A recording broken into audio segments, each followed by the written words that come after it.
Welcome to Living in the Miracle Zone. This is the place to be if you want to live in the flow of synchronicities and miracles in your daily life. I'm your host, Marci Shimoff. I'm a #1 New York Times bestselling author, a teacher in the film The Secret, and the creator of the worldwide program, Your Year of Miracles. And I have spent my life studying happiness and miracles. And in this podcast, we're bringing to you extraordinary miracle stories that will inspire you, and also some groundbreaking miracle tools that will show you how to live your most miraculous life. And it's my heartfelt intention that we have a fabulous time together. So welcome to the Miracle Zone.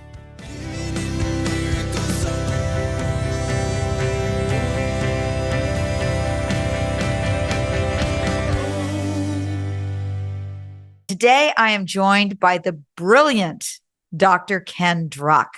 Hi, Ken. It's so wonderful to have you here. I'm going to give everyone your formal intro in just a minute, but I just wanted to say hi and welcome. Such an honor and a pleasure to be with you, Marci, at any time, but especially today with everything that's going on. Yes. Well, let me tell everybody a little bit about you, Ken.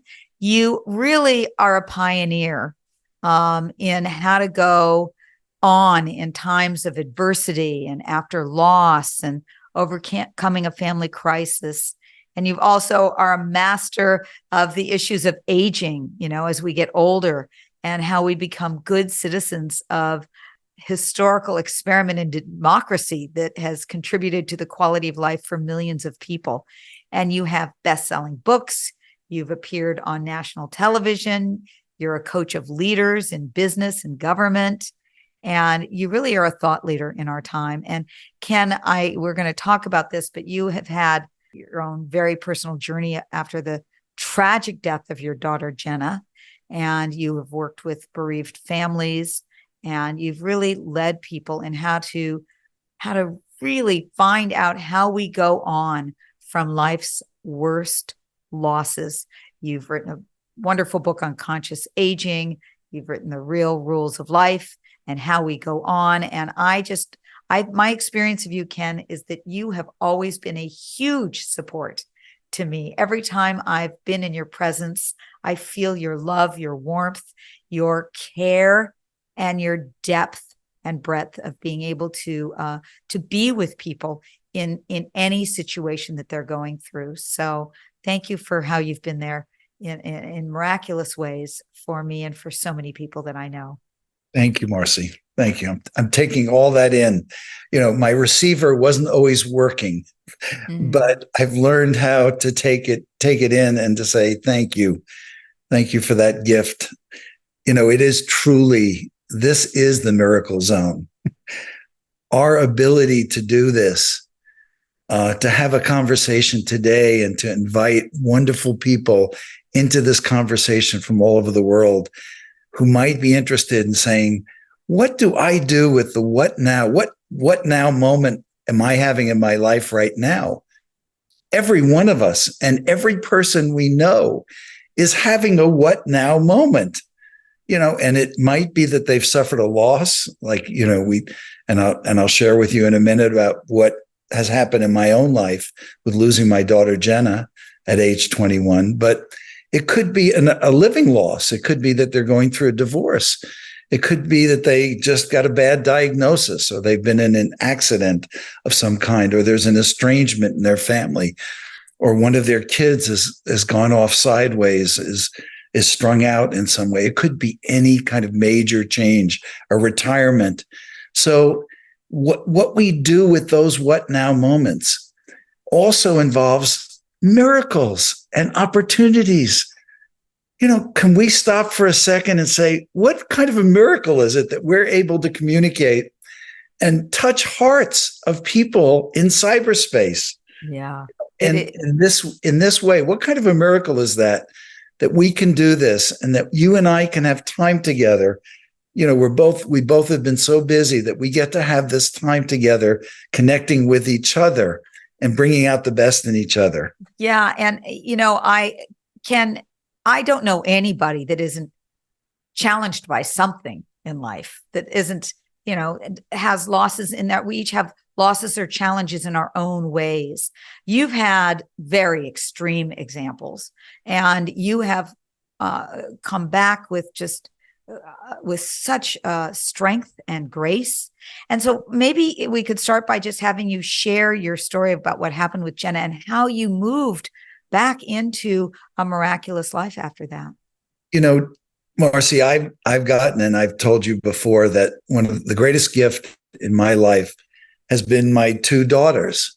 Mm-hmm. And, now I have an angel daughter and an earth daughter. But at age 20, my oldest daughter, Jenna, who was voted one of America's future leaders, who was a remarkable being from age 1, 2, 3 years old. At 3 years old, she was saying, "Daddy, why do we die? Why do we have to die?" She was asking questions, existential questions at age 2 or 3. Jenna was the light of my life, along with her sister, Steffi. And so when she said, "Dad, I'm going to go on the adventure of a lifetime. There's a program called Semester at Sea, and we go around the world. I know the world is bigger than California, and it's bigger than Colorado," where she was going to school. "And I really want to experience this. And I know it's expensive and it takes, but can we do it?" And we did it. And she went on Semester at Sea. And she called me from all over the world, and I would record the conversations. And the last call was from India. "Dad, I can't believe tomorrow I'm going to go see the world's greatest symbol of eternal love, the love that never dies. It's called the Taj Mahal. I'm going to spend my last day on the Ganges. Dad, wise people come, to die, to be born, to be revealed, and so on. I can't believe I'm going to have this opportunity." And she was writing in her journal right up into the moment that the bus she was on flipped over, and 4 beautiful young college women died in that accident. So when I got a call from the White House saying, "Dr. Druck, we're so sorry. We have to tell you, we have to confirm your daughter did pass," my life as I knew it ended. And at some point in the beginning of a loss like this, a traumatic loss, they say losing a child is the worst loss. I don't know. But in the beginning of this, we go through a period of choiceless pain. We don't get to flip it and say, "All right, what are my choices? What are my options?" Our heart has been ripped out, and our life as we knew it has ended.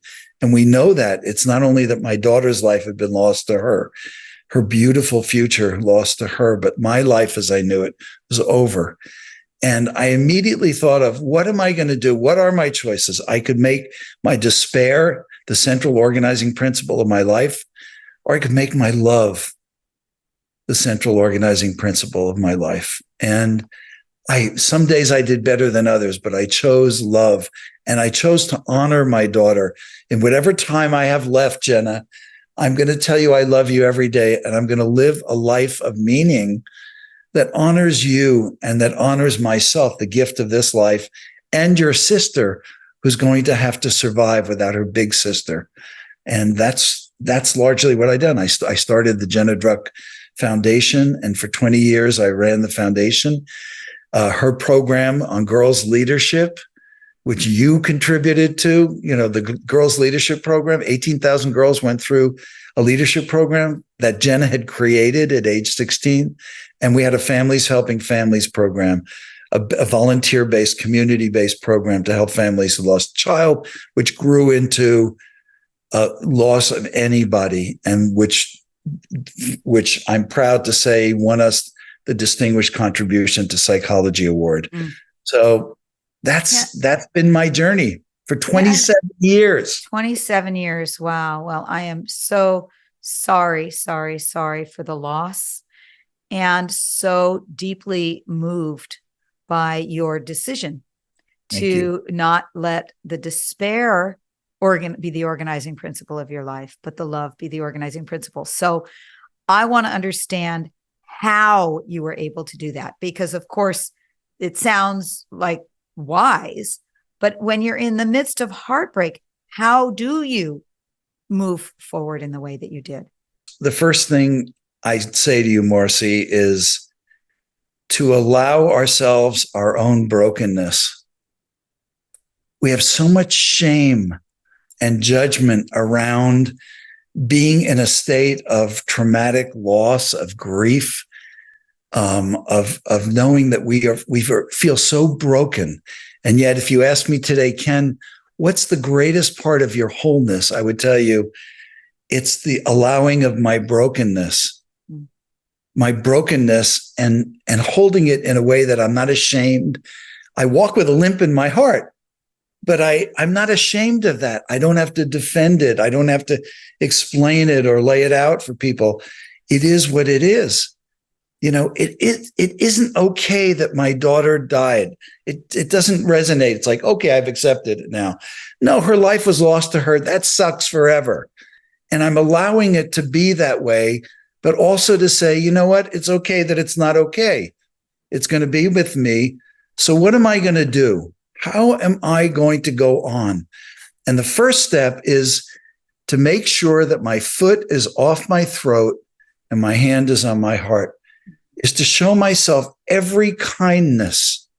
And I don't care what kind of a loss or change or crisis anybody's going through. Make sure that the voice that you speak to yourself in and with is not the voice of harsh self-criticism, judgment, impatience, rushing, punishment, unforgiveness, whatever it is, and move that hand down simply to your heart and speak to yourself with kindness and patience and understanding and forgiveness where necessary, and tough love where that's important too. But to make that kind of a shift and change is perhaps the single most important thing we can do when we've suffered a loss or we're in a crisis or in a what now moment that is just overwhelming. But that's the first step. So I imagine, so you're going through the day, you're in this self-judgment, criticism. You catch yourself, you see that you're doing that, and you move your attention down to your heart and bring in some love and compassion. Is that? Exactly. And by doing it, I showed you with my hand, because our hands and our bodies don't know how to lie. They tell the truth. And we can also trigger responses. If I'm going like this, I can feel myself choking myself, pressuring myself, bullying myself, beating myself up, invoking old narratives about how I'm not good enough, I'm not this enough, or I'm too that, or too much this, or too much that. Instead of that, by literally, physically moving our hands down to our heart, where we've learned and we're cultivating the ability to speak to ourselves and say, how could I not feel this way? How could I not feel this way? Yeah. How can I give myself the time and the love and the support that I need right now? Mm-hmm. What of my trusted confidants would it be good for me to speak with right now to get some loving support and care? Or what do I need to say yes to that would really be good for me in this moment? And what do I need to say no to? Because I'm not ready for that. And that's not going to help me, And so this professional grade level self-care needs to kick in too. It's like, I don't have the luxury of being a pleaser, an accommodator, deferring, hiding, denying, repressing what I really feel. I'm in a crisis right now. I don't have that luxury. I need self-care, and I need the care and love and support of other people. Am I going to give that to myself? Am I going to pay attention to what makes my heart feel lighter and happy? Or am I going to not pay attention to what's making my heart feel heavy and do nothing about it, become indifferent to it because it's too uncomfortable, too messy? Yeah. So Ken, and for those of you who are listening, Ken started with his hand up at his throat, like he's, holding his throat, the self-judgment, and then moves it down to his heart. And I have a question that I often ask myself when I'm wanting to move from that judging voice that may be coming out through the throat down to the loving, compassionate voice of the heart. And the question I like to ask is, what's the most loving thing I could do for myself right now? I love that. Yeah. It's beautiful. Super simple question. And it really shifts the energy. And this isn't to deny you're not denying the tragedy of Jenna's passing, but you're honoring yourself and your life, because I know that that's what she would want for sure. And so you just actually recently gave a talk for 9/11.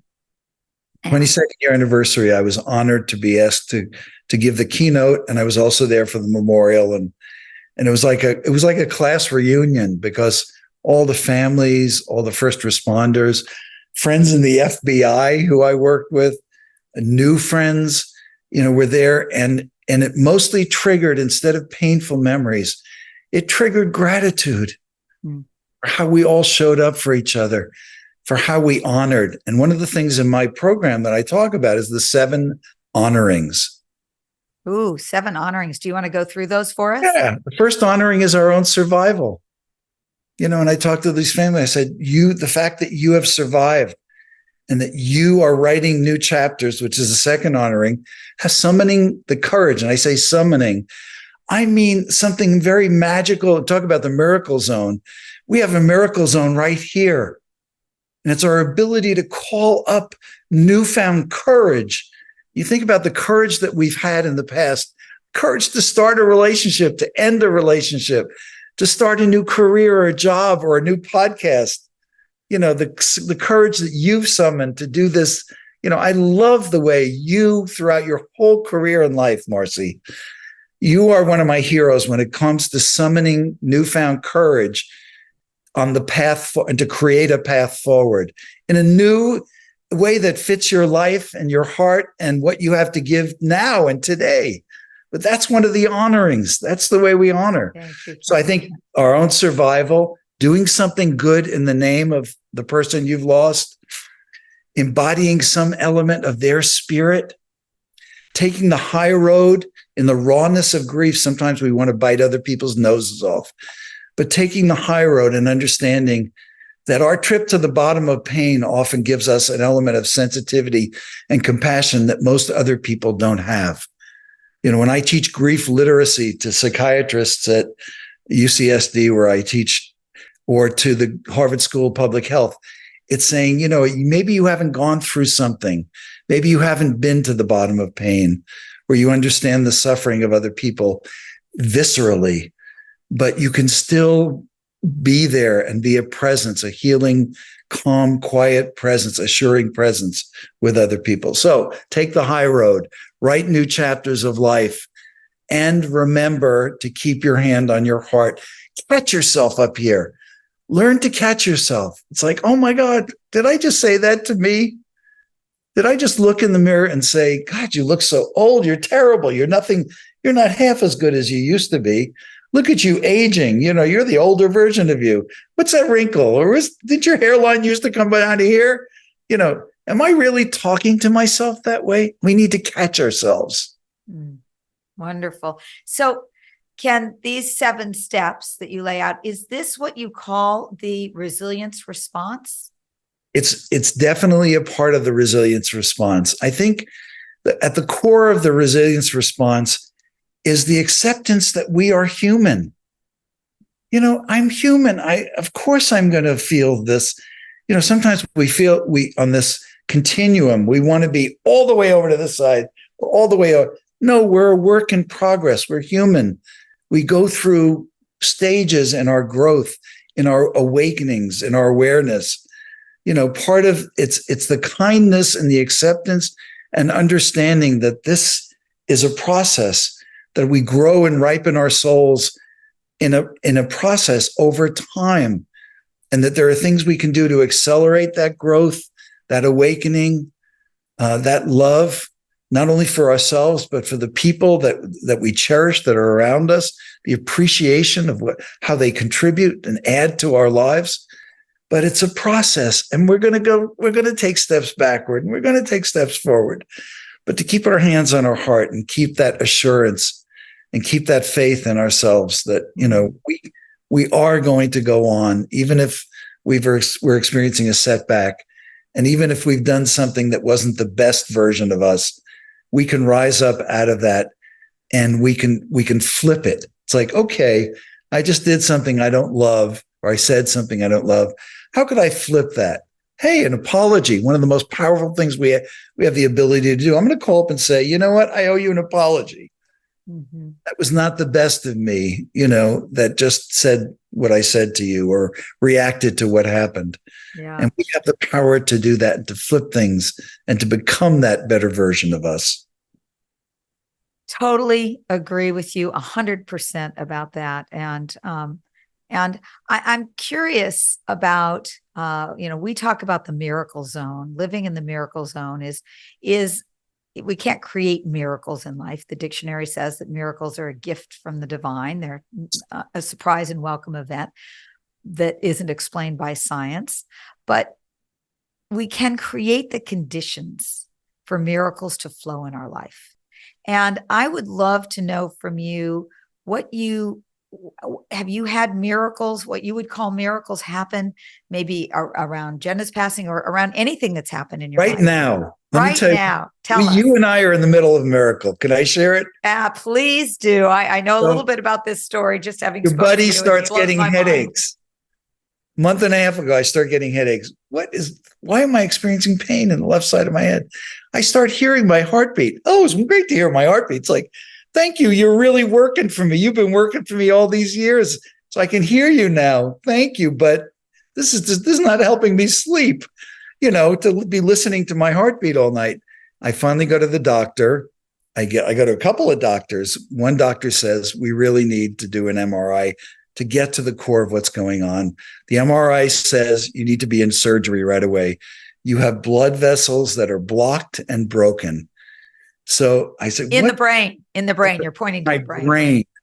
And I said, my physician knew that I played soccer. I played in the senior Olympics for the US. So wow, yeah, I didn't know that. 50. Yeah. So every time a soccer ball came 70 yards in the air towards me, my job was to get my head down and to push it 70 yards back in the other direction.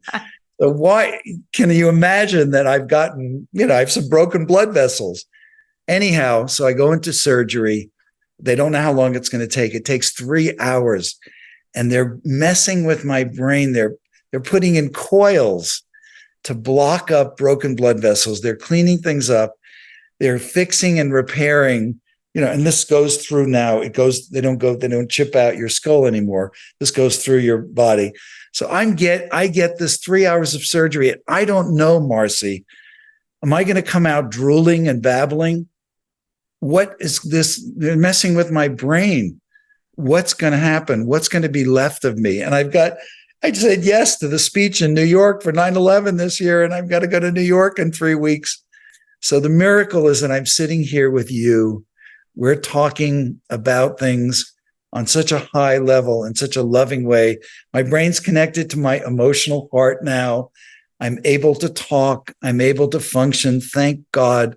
It's a miracle that there was a doctor in the world who knew how to do this, and the technology existed to be able to allow me to be in this moment, this what now moment with you, this moment and to create the miracle zone of what's possible and how important it is for us to pay attention to symptoms and to get to things early, because this could have become a stroke, an aneurysm, it could have become anything.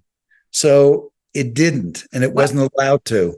Well, I first of all want to give huge gratitude to your surgeon who, it's remarkable that you 6 weeks ago, you had these symptoms and here you are now in, completely great conversation. And 30 years ago, it wouldn't have been that way. And you would have seen a big thing over this side of my head, because the way that they used to do brain surgery and heart surgery is they had to open your body to do that work. Now there's the technology to do it. So it is a miracle that we have the ability to heal. It's a miracle that my brain, I can feel it. One of the first things I did healing was I went to the symphony. We have a whole new symphony in San Diego, a beautiful venue here. What did I do? Why did I go to the symphony? Because when we listen to the most beautiful music that inspires us, and we're in the expressive arts somewhere, or we're creating it, we're rewiring our brains. And I could feel my brain rewiring. It's like, oh my God, and it sent music over to that side and then to that side. And I could feel it rewiring and healing. And I left that symphony I was ecstatic because I felt like, my God, it's true. The music in our lives heals us. It heals our brains. It heals our hearts. And it needs to be in the background. And what a gift. How full in the miracle zone, how full is it with the music that we love? The Rachmaninoff, the Keiko Matsui, who are some of your favorites? Well, I'm a big fan of, I do a lot of new age music. The healing music, the crystal bowls, and Deva Premal and Mitten are dear friends of mine. In fact, I'm going to see them in concert in a few days. Nice. And, so it's absolutely true that music is a healer. And what I so appreciate, Ken, about you and your stories, the many ways in which you bounce back, that you have resilience, is that you find what really works for you. You find the movement from the throat down to the heart, from the judgment down to the compassion. You find the symphony that helps heal your brain. And you do this without, there is no victim energy in you.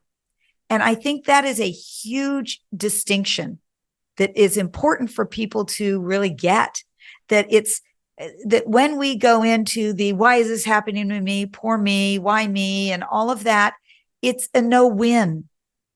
It just doesn't work. So if you were to tell people the one thing they most can do to move from that victim consciousness to the consciousness of gratitude or love, what would that be? How do we move from victim? How have you moved from victim to victor in life? Well, first thing I needed to do was to rage and rail and be angry. And there was a moment, Marci, where I wanted to spit in the face of the universe. Honestly, in the beginning. This was after Jenna's death? After Jenna died. Where's the casting director here? Yeah. Where's customer service? Somebody get customer service. Right. Where's God? Yeah. Where's the higher powers that conspire to allow things, a beautiful young woman to die in this way? And it was in a moment of allowing myself to rail and to rage rather than silencing, in the safety of a room with a dear friend who wasn't going to try to fix me or convince me that I should feel different. And it was my saying, you know what, God, I'll see how you like this. Let's take one of your children, see how you do. At which point something happened. Talk about miracle zones. I could see for the first time a tear in the eye of God. I could see and feel that God was crying with me. I could see that it was my responsibility. I had created an attribution to a higher power that was like a puppeteer, not the force of love and goodness in the world and connection and miracles, the source of miracles. I had made an attribution. That's what I had done. And when I cleared that out of the way, and I do the same thing, by the way, I work with a lot of people at the end of life. Do you know what the antidote is to dread and fear of the end of our lives? I mean, we're all on a lease program, right? So you know what the antidote is? Tell us the antidote. Gratitude. The whole last chapter of How We Go On is it's called Ken's Moonshot, dealing with death. And what I say in that part is that it's the gratitude that lifts us out of, oh my God, my life's going to end. Where's my consciousness going to go? What am I going to become? Does it go on? Does it end? Does it stop? We live in this mystery, in the middle of a mysterious universe. And we're not just one universe. We have Neil deGrasse Tyson telling us We don't just have one universe, we have universes. So here we are in the middle of this mystery, life and death, space. What is there for, as you said earlier, what is there for me to be grateful for? How can I bless my life and the gifts that I've been given, the opportunities, the ability to be in a body that knows how to draw nourishment from thin air, that knows how to process emotions. We have this emotional system that sends up feelings to us, not to screw us up and paralyze us, to inform us about how we're feeling about what's happening. That's a miracle. Yes. That we can use that data to make informed decisions and to make high level decisions that bring in the love, the comfort, the satisfaction, and the peace that we all yearn for. Oh, so beautiful, Ken. And gratitude, I always think gratitude is one of the fast tracks to the miracle zone, along with forgiveness and compassion and all the things that you've spoken of today. I absolutely love this conversation and love getting to be with you, Ken.